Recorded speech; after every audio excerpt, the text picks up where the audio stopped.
President Trump continues to say his administration won't touch Social Security, the social safety net that around 70 million retired and disabled Americans depend on each month.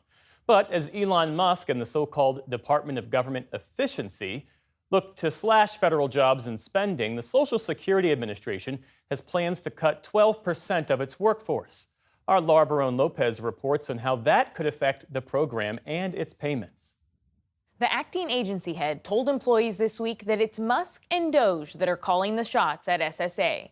The Washington Post reported that Leland Dudek told senior staff at SSA that Musk's team of, quote, outsiders who are unfamiliar with nuances of SSA programs are making decisions and that they will make mistakes.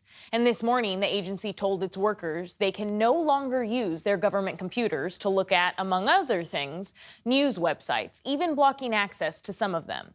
The restriction was said to help protect sensitive information, but news sites and obituaries are often relied on to confirm death information and prevent fraud. For a closer look at the effect of potential cuts to Social Security, I'm joined by Martin O'Malley, who was the commissioner of SSA during the Biden administration and previously served as the governor of Maryland. Governor O'Malley, thank you so much for joining the NewsHour.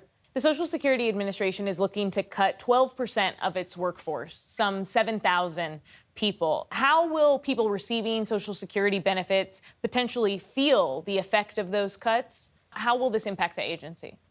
Ever since December, people have been putting in those eligible to retire have started to leave the agency.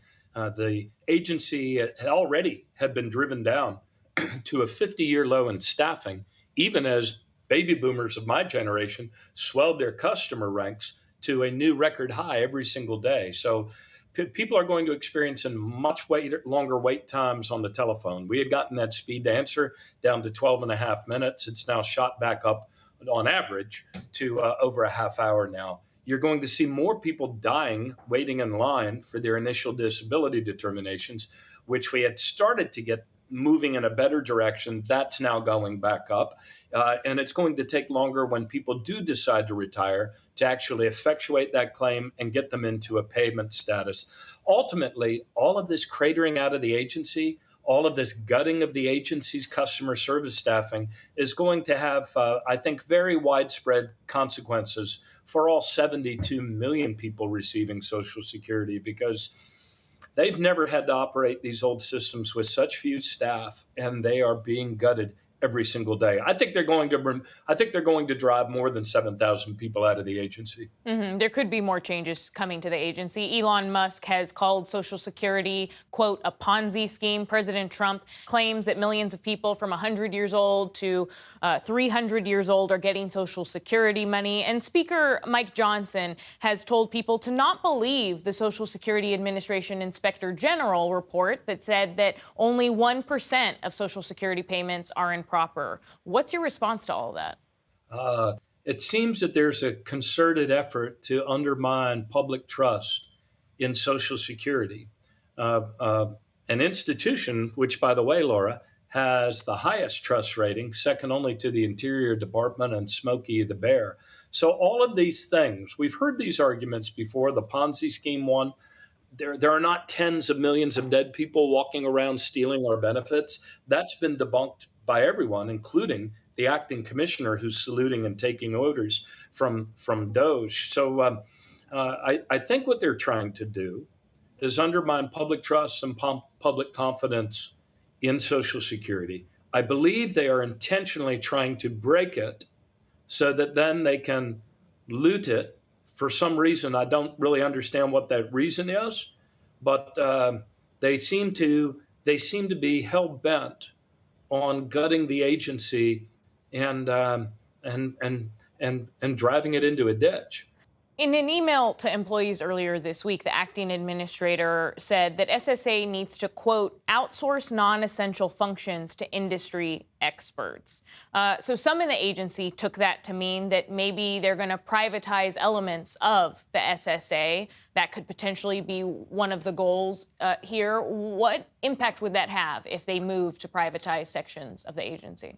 The notion that somehow you can fire all the public employees and automatically private sector will step up. How are they going to do that? Allstate operates at 11% overhead as a big insurance company. Liberty Mutual operates at 23% overhead. When this agency operated well, Laura, they were allowed to operate at 1.2% overhead. I think people running agencies should learn and understand them before they go about dismantling them and crashing them. For 90 years, they haven't missed a monthly payment, but now they're being put at great risk of doing that by being hollowed out and being gutted. Private sector solutions, sure, bring them on, but there's no way to serve ever-growing customer base with ever reduced staffing. You recently said that, quote, people should start saving now. Why are you issuing that warning? Because I know a lot. I learned a lot about the agency, and I learned a lot about its IT systems. The agency is all people helping people, and the systems that those people need to process claims, effectuate payments, and make sure that the 72 million Americans get their direct deposit every month, or those that opt for a paper check get those. All of their systems are very old. They are driving the people out of the agency who actually understand how to maintain that system, not just to code in COBOL, but understand the architecture of how that foundation supports the other foundations on top of it. So I believe that you're going to see increasing outages of longer durations of the claims processing systems that will ultimately cascade into a total system collapse that will interrupt benefits. Whether that will be just 1 month and then they get it back up, whether that will be 2 months, I don't know. But I do believe that people should. I know that some people depend entirely on Social Security, but they should start saving for what I believe is the inevitable cratering of this agency and the interruption, for some time anyway, of the benefits. Martin O'Malley, former head of the Social Security Administration, thank you for your time. Thank you.